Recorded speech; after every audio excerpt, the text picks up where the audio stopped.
Let's go. Welcome, everybody, to this edition of Don Cherry's Grapevine podcast. It's Sunday morning here, and I'm here with Cindy, Dad. I'm Tim. I'm with Del. And before we get going, we just want to do a shout-out to Spreads.ca, our sponsor. They're a online casino and sports book tailored to Canadians. And sign up now and use the promo GRAPES, and they'll match your deposit for $500, and they'll give you a $25 free bet on the sports bet for the first one. And Dad, we've been doing okay. It's tough. It's tough picking hockey. And so what caught your eye on the last couple of days? Well, last night, I know a lot of people aren't interested, but I think it's interesting. Mario Scandell was plus floor and 2 goals, and St. Louis beat San Jose. Now, I have to say, Binghamton, I don't know what, somebody must have said something to him or something. He's a big, tall guy. Eh? I remember when he was playing Boston last year, or when they were in the finals, and I was in the elevator with him. Boy, he's a big, tall guy. Yeah. I remember that night. I remember that. It was so as clear as anything. He says, "Oh, we're in," and I thought, was that Game 7? That was the same 7th game, and he said, "Oh, we'll win." So Game 7 and if you remember, he got hammered pretty good on brutal. Game 6. So everybody thought, well, this is over. Game 7, 2 years ago, Boston. Rass played so good. And they thought, well, this is over. And he played out. And he told me in the elevator, he said, we'll win. And I thought, oh, yeah, sure. You know, the one thing, just kind of remember last week, Cindy, you talked about goalies and taking a long time. Like, how long was he in the minors, kind of slugging away, and then got his chance? And that's why... they don't pick goalies that early because you got to be seasoned in the minors. And Richmond Hill, he's from, and Binghamton. I've always liked that guy, and if you watch the highlights, he went bananas last night. Yeah, he got pulled, and he was going by the bench. San Jose must have said something, and he went over and pushed their guy, and then he faked to hit the guy as he's going, but that Dubnyk, he's pretty big. He went, and then San Jose's goalie kind of went. So. Were you happy or sad when you pulled a goalie? You didn't pull a goalie very much. Never pulled a goalie in Boston. Really? No, I can't remember. Do you remember, Tim? Nope. You know why? I did. I wanted You to. let them suffer. Like, there's a pity pull, isn't there? Here's the deal. If you pull them, and it works sometimes, you get a new goaltender in there. But if you pull them, they start looking to the bench. Well, then we saw somebody this year looking over to the bench. Yeah. Well, we see a lot of times when we're out scouting. Yeah. And the guys, some guys think they're really Mike Keenan pulling the goalies, and a couple of goals, and you'll see the goalies and looking you'll at see the them bench. looking at the bench. And they is he going to pull me? And their mind's not on the game. The way I felt about the 2 goalies I had, who set records, by the way, it's easy to do. Jerry Cheevers and Gilles Gilbert. Yeah. That you got us into this mess, now get us out. And that's the way. So you let them sink with the team. You didn't worry about their confidence. I was the time Sittler scored all those points. I never forget. On Davey Reese. Yeah. Davey Reese was 3-1 at the time. Did we ever tell the story of why you didn't pull that poor goalie? Yeah, I mean, he was 3-1 at the time. He was. Yeah, tell the story why you didn't pull him though. Because a lot of people say, why wouldn't your dad pull that poor goalie out of that disaster? And he's just a kid. He's a rookie too. So just think that Daryl Sittler went on a tear. Got how many points did he get? Like 10, I think. 10 points, and a record. I was at that game in Toronto. And a record, and so we were having a tough time, and you just let Davey Reese in. No, here's what happened. We're a first place club. And Cheevers Cheevers was playing for Cleveland. He was playing in the WHA, that's the World Hockey Association. And Jilly got hurt the night before, something like that. So Jilly had to, Jerry Cheevers had to be the backup goalie. Now he hadn't played in the NHL, and he'd just come in, I think, that day, and the whole deal. So he was sitting there with his towel. That white towel around his neck. Yeah, he had the white towel around his neck. And so 3-1, and we're a first place club. They were a third place club. They were pretty good though. But they were still a third place club. Yeah. They were. So you had no skin in the game, really, in the sense that you were we'd first won place. the night before, we were so far ahead in the points and everything Yeah. like that. So anyhow, I kind of felt sorry for him, and I guess. And well, the goals are going in. Part went off. They were going off everywhere. I mean, every time Sittler shot the puck, it was going off. Gary Doker was going off. Remember, went off Park. It went off Park's foot. And in the net, he was shooting from behind the net. They were going in. And this is on Hockey Night in Canada. Hockey Night in Canada, and it was a big deal. So I looked down at Cheevers. Hey, I thought, geez, the first time I rescue this guy. And Cheevers put the towel over his head. He put it right over his head. Right over his head. So what am I going to do? So I left him in there, and that was it for him. His career, right? That was the last game Reese ever played. He never played another game. But the thing was, people thought because he didn't play because he was so bad that night. It wasn't. It was just that you had, holy smokes, you had Jerry Cheevers and Gilly Gilbert. So it wasn't that, he was a bad goalie. No. It was the timing, right? For the kid. He wasn't. There was a few goals.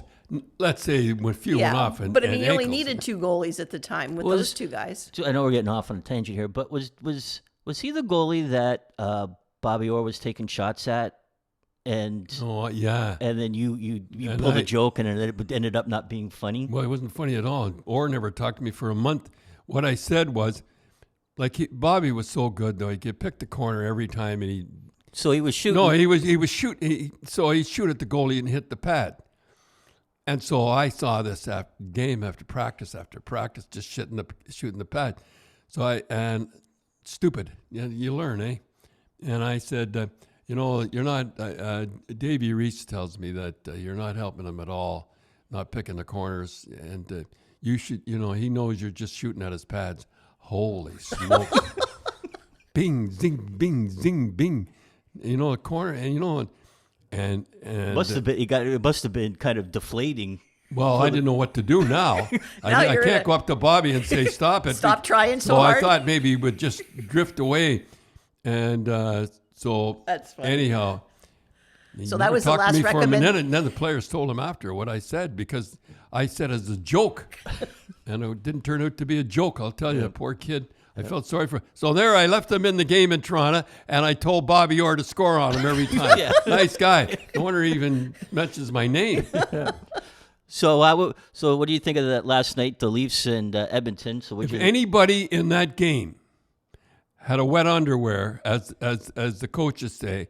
I mean, talk about a non-hitting. I mean, and Leafs just fool around. They fool around with them. And it's funny. I know that Mike Smith wanted to look good because he's from Kingston. He's Glen Burnie. I hope so. Hockey Night in Canada. And I wanted McDavid to look good, who was the best player in the world. And he didn't play very good.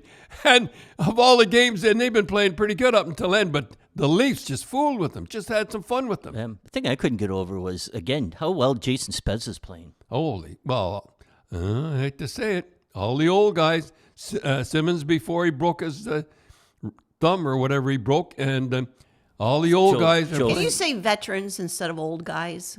No, veterans, okay. Veterans. Say veterans. All right. I'll just say old, but they're older veterans. John Tavares is an older. And he's doing good on draws, boy. He's 13-5. I know, but I just couldn't get over walked down, faked the shot, went wide, and Smith just was like he was stuck in cement. He went down on the wrong side. He's a left-hand shot, eh? Yep.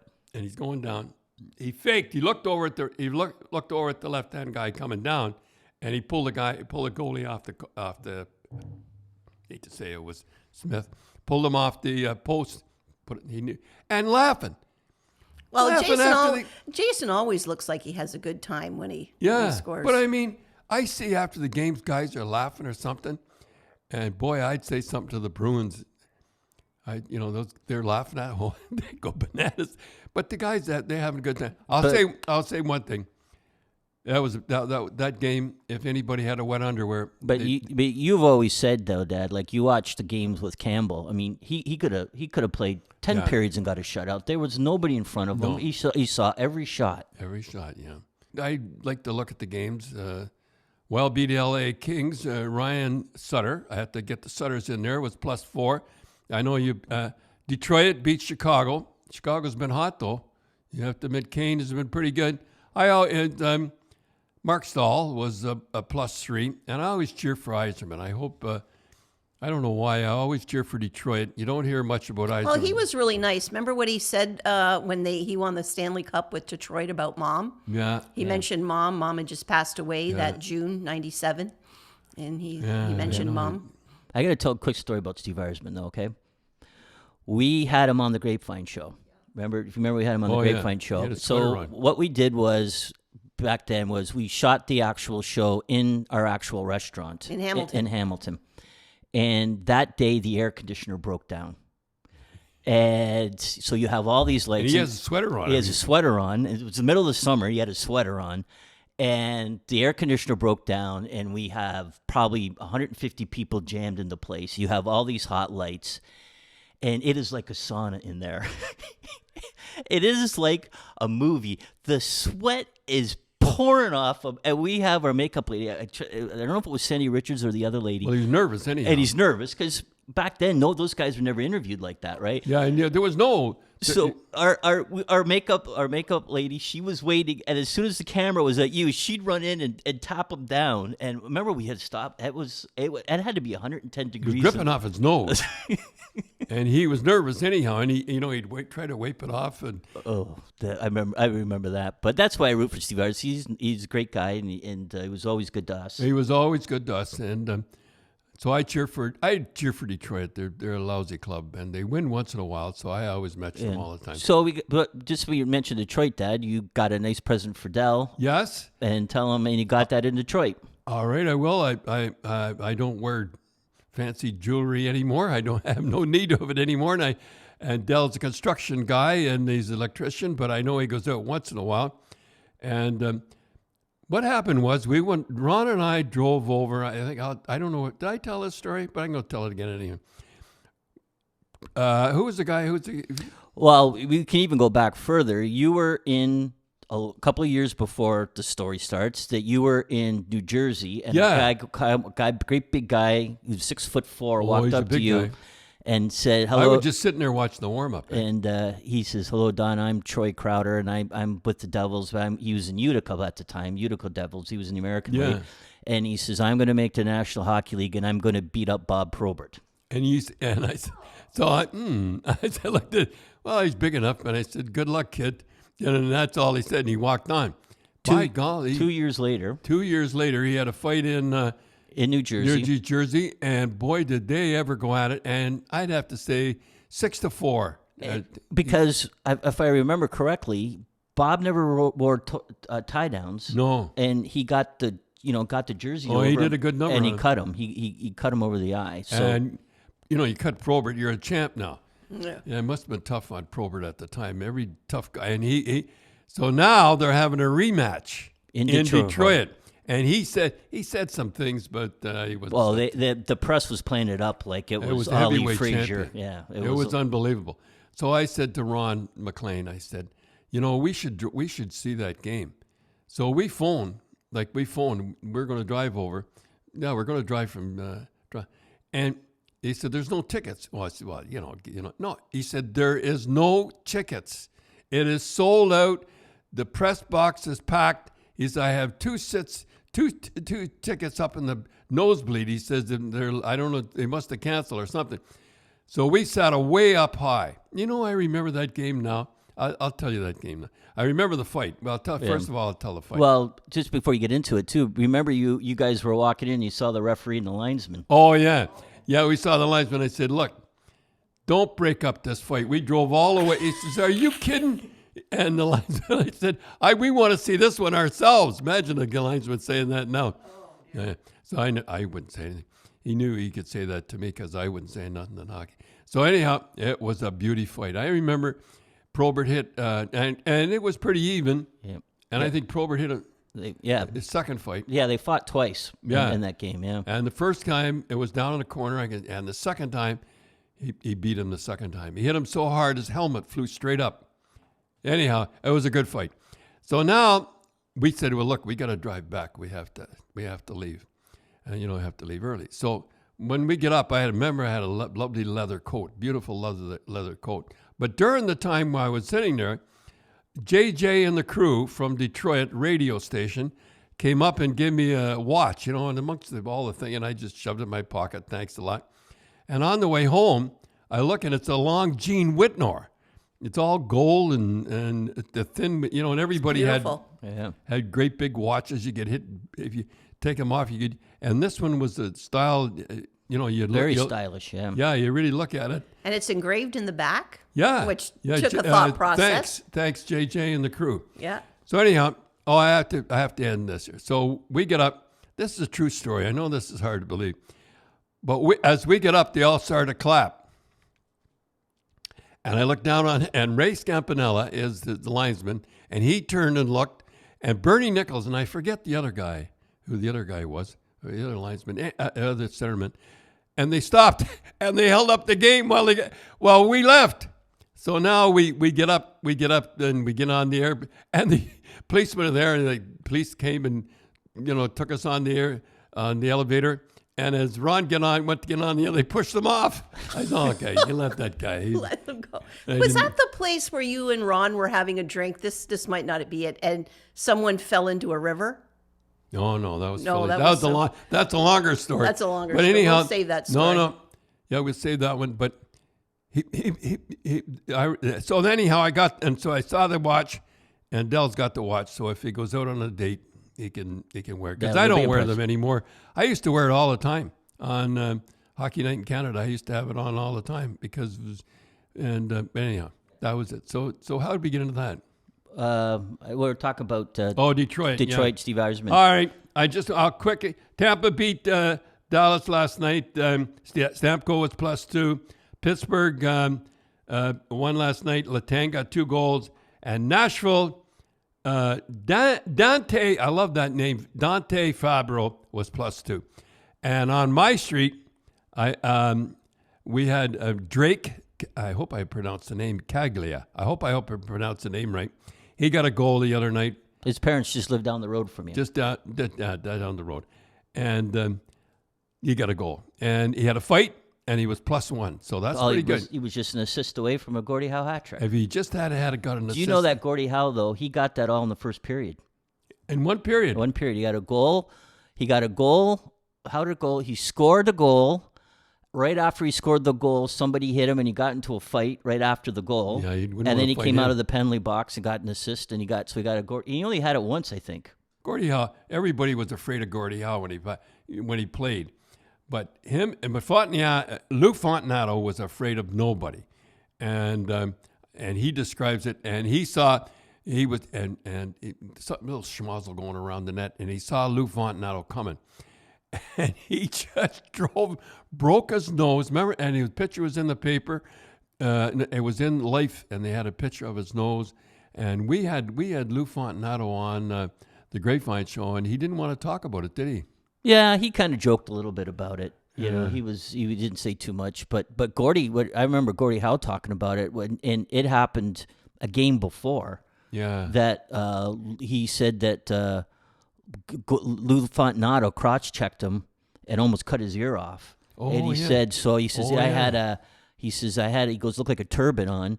And Lou Fontinato said, "What's the matter with your ear, Gordie?" Yeah. So then the next came out, I guess Gordie gave him the stick and split his lip open. And he says, "What's the matter with your lip, Lou?" Yeah. So I guess the next game, he says there was a fight, and he says, I remember Gordie Howe. I saw him coming. He goes, it was deja vu. He says, I knew he was on the ice. And he says, I always knew who was on the ice. And he looked, and he goes, and Lou was coming in, and I guess he just corked him as he came in. And but at the time, Lou Fontinato, remember they did a big article on him in one of a magazine in the U.S. because it was he played for New York, right? Yeah, New York Rangers. And he was like a real big guy, and they had him he looked like a weightlifter, and they had pictures of him and all that, and then they had it of the fight. They had it in Life magazine, and Life magazine was a great big picture. Speaking of pictures, they used to have Speaking of Pictures. Anyhow. That was Gordie Howe and Detroit, and I'm glad Detroit's doing a little better, and because of Steve Yzerman. So, Dad, I think one of the big news this week was Claude Julien and our buddy Kirk Muller were let go by Montreal. And funny thing is, they have 6-1 on the road, and they can't win at home this year. They can't win at home last year. Unbelievable. Whatever they're doing at home, But they always have, it used to be when you walked into Montreal in the 70s, I mean, It was automatic. it was automatic. They only lost one game at home, and we were the ones that beat them. Well, and now you can't blame that they're under pressure from their fans, because right? I don't know what happened back in Montreal. It was like you said, it was automatic, and I don't know why they can't win at home. They must be doing something wrong. Yeah, they're 3-5-0 right now at home, and they're 6-1-5 on the road. Unbelievable. And that shows you good character. They got good character. I have to say it, and I had him in the prospect game, and I think he'll agree that he's not Corey Price is not playing the way Price can play. And in those long-term contracts, I'm not knocking. Well, I guess I am knocking him, but what do you get, a 10-year contract at $10 million, and I think he's got 6 years to go. I mean, I often tell, when somebody asks me, what's the greatest thing a team can have or a player can have, is hunger. And I think that, I think he's hungry anymore. It's the same thing as Skinner in Buffalo. Man. I mean, Skinner's he's 7 years left on a $9 million a year contract. Gets $9 million a year. And in 2 years, he gets a $7 million signing bonus. Well, that ought to be nice. Imagine that. They don't have to sing for their supper. That's for sure. The guy was caught in between. He could have gone. He had 40 goals when they signed 40 him. goals, and he. So would you say that Carey Price cost those two guys their jobs? Well, I think if when he's having coffee with his wife, he said, if I hadn't been playing the way I can play, the way Carey Price can play. Yeah. Well, we were talking, Dad, about the new coach, Dominic Duchamp, and last night listening to the game, and they said, and still winless after 2 games. Oh, yeah. I remember you saying that to me. I remember I took over, and sometimes I'll tell you how I took over, but I took over halfway through the season. I was the player. And I remember they had a picture of me. In Rochester, this was. Rochester, New York, yeah. And I was taking over, and a great big picture of me, and I still have it. Cherry winless in 0-3. I never forgot, and I hate to see that.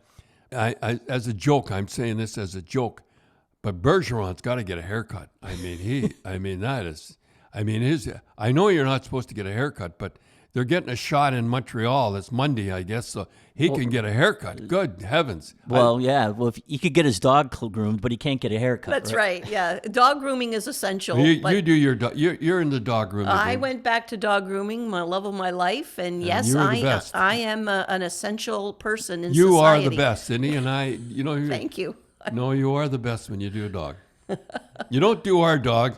The reason you don't do our dogs, and this is the first time I'm telling you, the reason you don't do our dog is that if you say you did the nails, yes, and I know you've never done it, but it would be my luck that you'd do the nails and you'd make them bleed. Oh, yes. Yeah. Don't want worlds colliding. Yeah, we cherries believe in worlds not colliding. Yeah. So I think it's best that you go somewhere else, because if you don't like the way I groom it, and I did it once, and you were really nervous. You were more nervous than the dogs.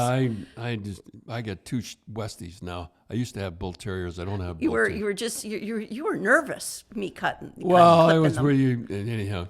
Yeah. How did we get into that? I don't know. We were saying Bergeron needed a haircut. Oh yeah, and Bergeron needed a haircut, but he can get a haircut now. Please. I think next week, he's a sharp guy. Next week we're going to kind of wrap up soon, but I think next week let's talk about. Unfortunately, it's not nice guys getting fired, but we'll talk about all the guys. Okay, I'm going to tell one guy getting fired. I always remember this before. Is Billy Ray for Chicago. This is no kidding. I think he won a Stanley Cup. Anyhow, he's in Chicago, and he's in the hotel room. He's on the road. He's taking off his coat, and he sees a note underneath the door. You're fired. So we must get into about all the guys. It's not a joke. Kirk will get another job, I'm sure, and Julien will get another job. They wanted a French guy in there. They wanted a real French guy. Julien was kind of an English guy. Yeah, well, it'll be interesting because this is, this will be his first time he's a head coach, but he was a head coach in junior, but he's never coached in the American League. So, do you think that's a big jump from junior to a head coach in the national? I really do. I mean, I think everybody. I remember the mistakes I made in the American Hockey League that I was still making them my first year in the NHL. You learn.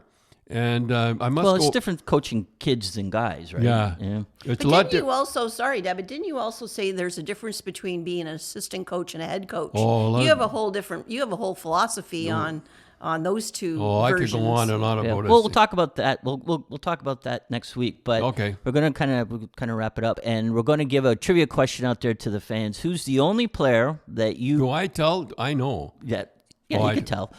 Who you coached in Rochester in the American League, then you coached him in Boston, and then you coached him in Colorado.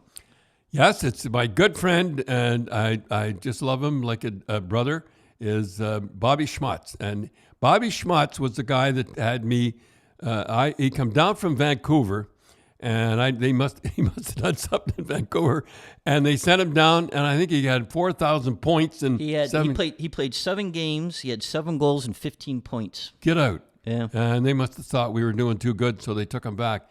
And he taught me how to play. And I asked him, I phoned him, and I asked him, I said, did you? And I don't think he ever remembered, but I saw him do something, cover the points, and you know how paranoid I was with covering the points and running around. And I don't think he even remembered. Anyhow, Bobby Schmutz. I think the one story that he was kind of like, would you call him the straw boss? He was the guy that could get me. If somebody did something wrong, he'd come and tell me, and I'd go bananas. So he wasn't your captain? He wasn't the captain? No, he wouldn't be a good captain. He was sort of like he wouldn't have been a good captain. He was like the straw boss. He was like a straw boss is, say, and Dell would recognize this, is that on construction, there's somebody getting the same money as him, but if something went wrong, he'd be the first guy to come to say something about something. To the boss. To the boss. You get no money. You get no more money than the rest of the guys, but and they called him the straw boss.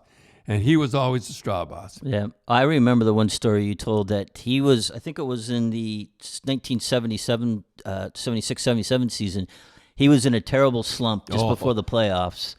And you were in your office with Harry. Was it the playoffs or did we go for the first round? No, it was because I think you got to buy the first round that year. Oh, that's right. So it was going into the playoffs. He was in a horrible slump. Oh, he couldn't score. And then you and Harry were in his office, and I don't think Harry was too fond of. No, Harry didn't really like him. Well, I think I'm the only guy in the world that liked him at that time. And then he come into your room. He come into the room, and Harry is there, and Harry said, I'll never forget this. He's sitting across the thing, and he said, "Grapes, I'm playing horse shit." He said, "Bench me." And I so he, it would have been easy. And Harry looked at me, please bench me, because he didn't. I said, get out of here. And now you tell Tim. So then he went in, and that year he led the playoffs in goals. Got 11 goals. I think he had 7 goals against LA. He scored 7 goals on 11 shots.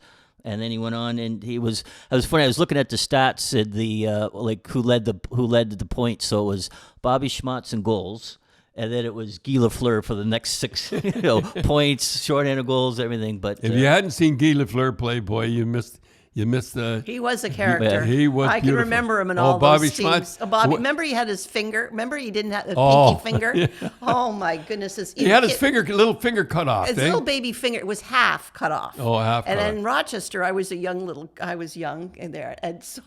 What he would do is, God, it was funny.